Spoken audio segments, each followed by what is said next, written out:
Long ago, in a lush green corner of Africa, there was a marsh that shimmered like a jewel under the sun.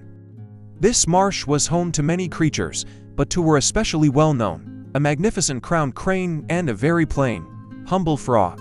The crowned crane was a sight to behold. Her feathers were a tapestry of silver and slate, and upon her head sat a crown of golden plumes that danced in the breeze. She would spend her days admiring her reflection in the still waters, preening each feather until it shone. "Look at me," she would call to the other animals. "Have you ever seen such elegance? Such grace? I am truly the most beautiful creature in all the land." She would strut along the water's edge, her long legs moving with a delicate precision, her neck a graceful curve. The other animals would watch, some in awe, some in quiet annoyance at her constant boasting. Not far from where the crane admired herself lived the frog. He was a simple creature, with mottled green and brown skin that blended perfectly with the muddy banks and lily pads. He wasn't handsome or flashy. He spent his days not looking at his reflection, but looking out for others. He'd help a lost tadpole find its way, or warn the dragonflies of an approaching bird. His voice was not a beautiful song, but a friendly, deep ribbit that was a familiar and comforting sound throughout the marsh. He saw the crane's beauty, but he also saw her pride, and he would simply shake his head and go about his business, understanding that there was more to life than a pretty reflection. One bright morning, a royal messenger arrived at the marsh, his voice booming across the water. Hear ye, the great king, ruler of these lands, will visit the marsh at noon. He seeks the most worthy creature to honor with his favor." A buzz of excitement rippled through the marsh. The crowned crane's heart fluttered with triumph. This was her moment. "Worthy," she squawked, fluffing her feathers. "There is no one more worthy than I. My beauty is fit for a king. He will surely choose me." She immediately began an elaborate grooming session, convinced that her appearance was all that mattered. The frog heard the news too. He felt a small flutter in his own chest, not of pride, but of quiet hope. He thought, what could a simple frog offer a king? He didn't have beautiful feathers or a golden crown. All he had was a steady heart and a willingness to help. He decided he would simply present himself as he was. At noon, the great king arrived, seated on a magnificent throne carried by his strongest men. He was a wise king, with eyes that seemed to see not just what was on the surface, but what lay deep within the heart. The animals of the marsh gathered, and the crowned crane pushed her way to the front, dipping into an elegant bow. "Oh, great king," she began, her voice like honeyed silk. "I present myself to you. As you can see, I am the jewel of this marsh. My crown rivals the sun, and my dance is poetry in motion. I am beauty. I am elegance. I am the one you seek." She then performed a slow, mesmerizing dance, her wings unfurling like a silken fan.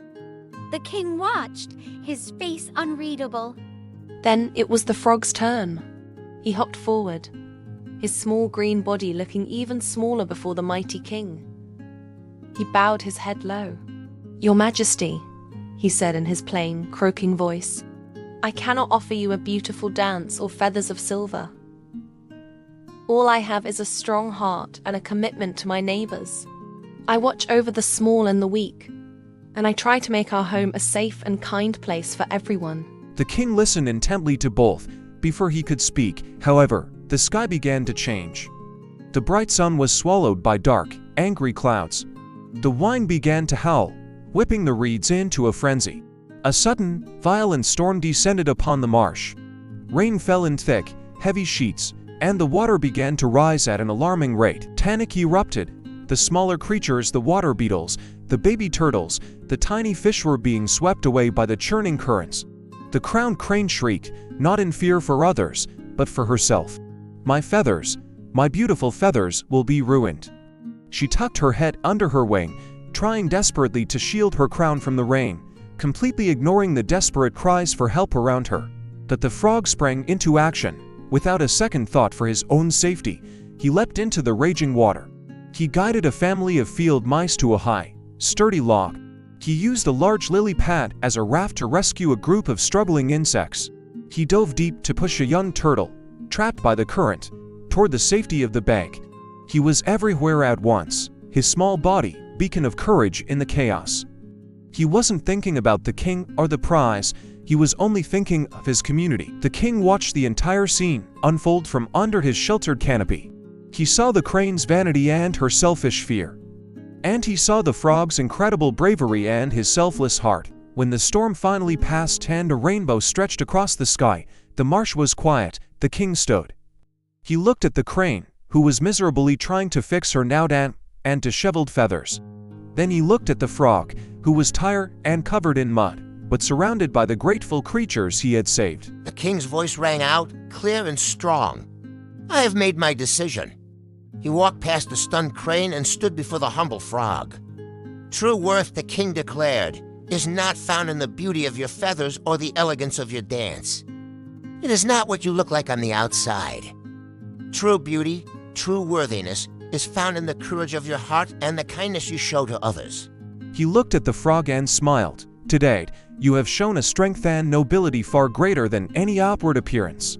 You, brave frog, are the one I choose to honor. And so, the simple frog was celebrated by the king, while the beautiful crane was left to think about her reflection in the muddy water, finally understanding that a pretty face means nothing without a kind heart. The story reminds us all that what truly matters is not how we look, but how we act, and that courage and kindness are the most beautiful qualities of all. Thanks for watching. If you enjoyed this story, don't forget to like and subscribe for more tales from around the world. See you next time.